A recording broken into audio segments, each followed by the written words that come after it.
This is who I am. Who the fuck are you? I don't know what I'm supposed to fucking do with this. When I first auditioned for the club, there had been a call out for crips and burlesques, crips teasers and crazies, drag acts and lip syncers. All bodies welcome. All bodies welcome. This was exactly what I was looking for. My audition went okay, but I was shitting it. And Hungry Steve said he thought I wasn't ready yet. He said, though, that because I showed potential, he'd take me on as bar staff. I'd still have to dress up, blend in, be part of the exotica, and I could learn on the job, watch all the other acts. Hungry Steve said he wanted people who would make it feel really earthy, underground. So the punters would feel like they were somewhere between Subterranea and Hellfire, where all the freaks hang out. Oh, fucking hell, he stank though. Sweat on his top lip and stains on his clothes. But it was somewhere for all the misfits to fit. We felt like stars in the making. My mum is brilliant with a pair of scissors. Always adapting new clothes to fit in minutes. No nonsense. Nothing like me. She's as quiet as a mouse. Quietly dignified and restrained. Careful not to attract attention. And so grateful. Always so fucking grateful. You know I want the best for you, Miriam. Mum, it's Mim. Rhymes with Quim. She rolls her eyes. Miriam, you are intelligent. I want you to be fulfilled, strong even. But you must know where to draw the line. Hungry Steve took a whole group of us on as bar staff. We all wore versions of the same uniform to fit all our shapes and sizes. Oh, we were excited. Felt like we were at the start of a new utopia. Only Hungry Steve didn't look after anyone but himself. The acts, the waiting staff, the exotica were constantly groped, forced against the wall, into corners and doorways, or just in full view of everyone.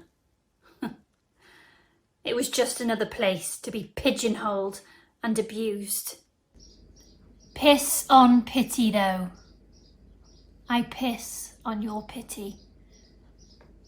Don't you fucking dare. I'm in control here. I taught myself how to be invisible when I needed to be. I'd lie in bed as a kid, holding my breath, trying to go light, as I called it. Like a trance, so that you're there, but you're not really there.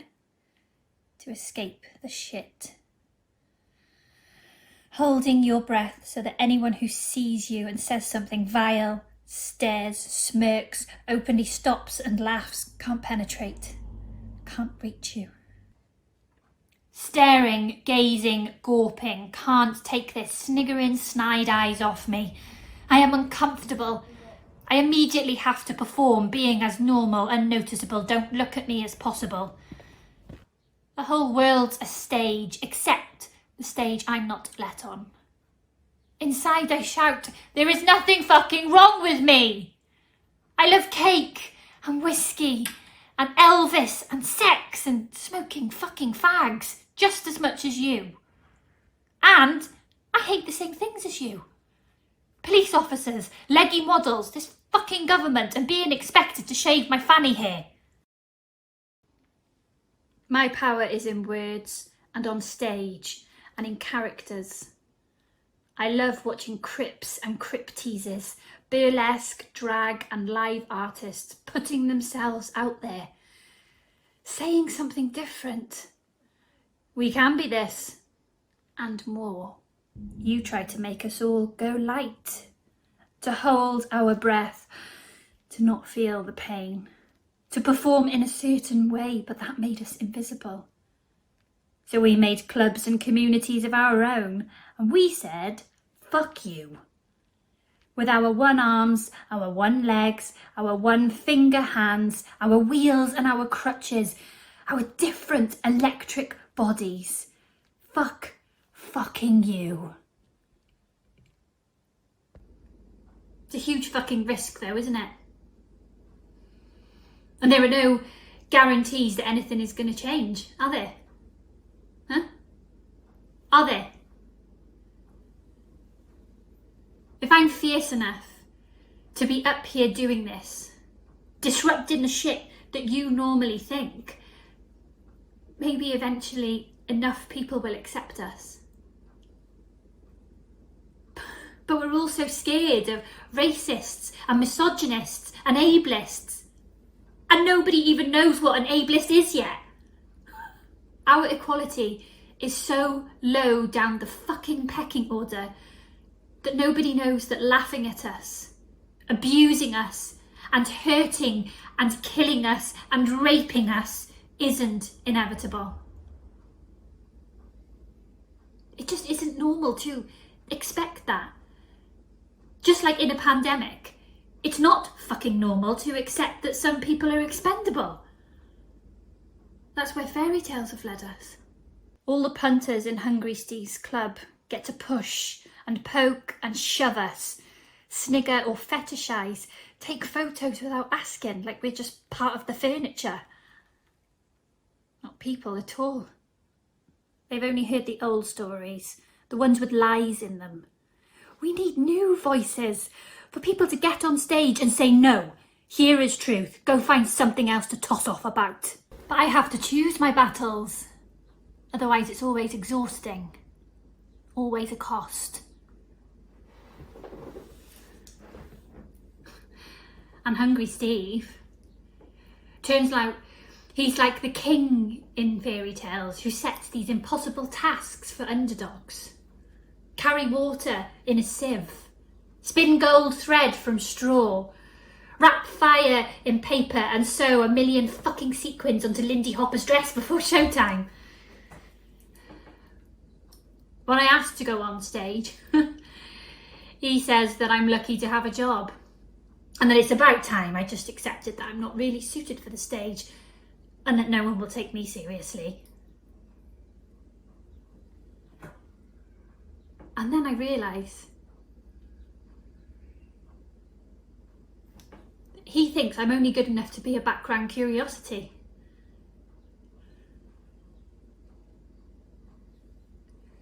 And I am so fucking angry that I think I'm going to hit him. And I stop myself and I think, will that change anything? Or will that just really hurt my hand?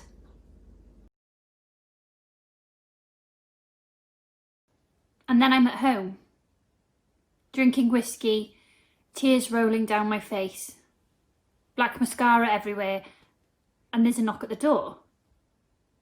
And I think one of the others will go, but, well, they don't. Oh, and then I'm wondering, it might be a delivery and I better not leave it out there for too long, you know, just in case. So I drag myself to the door.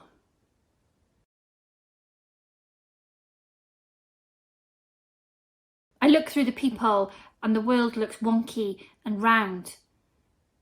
And there is no one there, but I can see a carrier bag in the path. I'm in my dressing gown and nobody likes a front door fanny flasher. So I rush out and look in the bag, expecting it to be a bit of shopping someone has dropped off. And then I'm staring and gawping and I'm there for too long. Christ! I wrap my dressing gown around me and pick up the bag and bring it inside. I put it on the table and I'm walking around it and I'm like, what the actual fuck? And I look inside it again and there's a little card with my name on it. To Mim. Go on, make a show of yourself. All my love, one finger Faye, kiss kiss. So first of all, don't. Faye is my mate. She works at the club. And yes, just bar staff. And yes, She does just have one finger on one hand. I love One Finger Faye. She's the best. Funny, sexy, kind, and so clever. Too clever. People are always asking her what happened to her hands, and she always gives a different daft answer, constantly reinventing herself.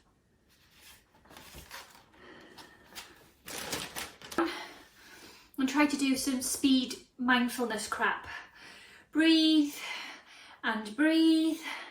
And what can you smell? And what can you hear? And what can you see? Well, what I can smell is the leather of the cowboy boots in the carrier bag. And what I can hear are the potential gunshots of the fucking handgun I can see. Oh, fucking hell!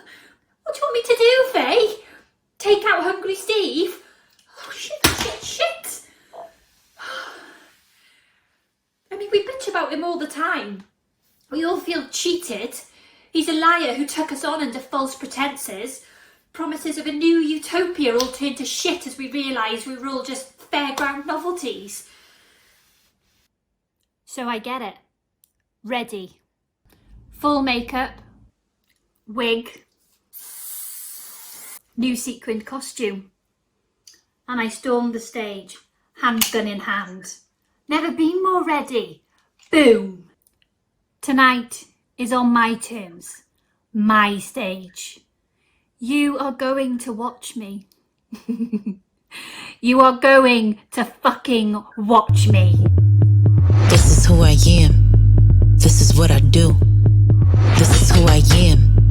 I'm the living proof. This is who I am. This is what I do. This is who I am. Who the fuck are you? Pass, I make wrath, I make sure this glass, I break glass, I make sure this lasts. I'm so mad, I make sure this pass.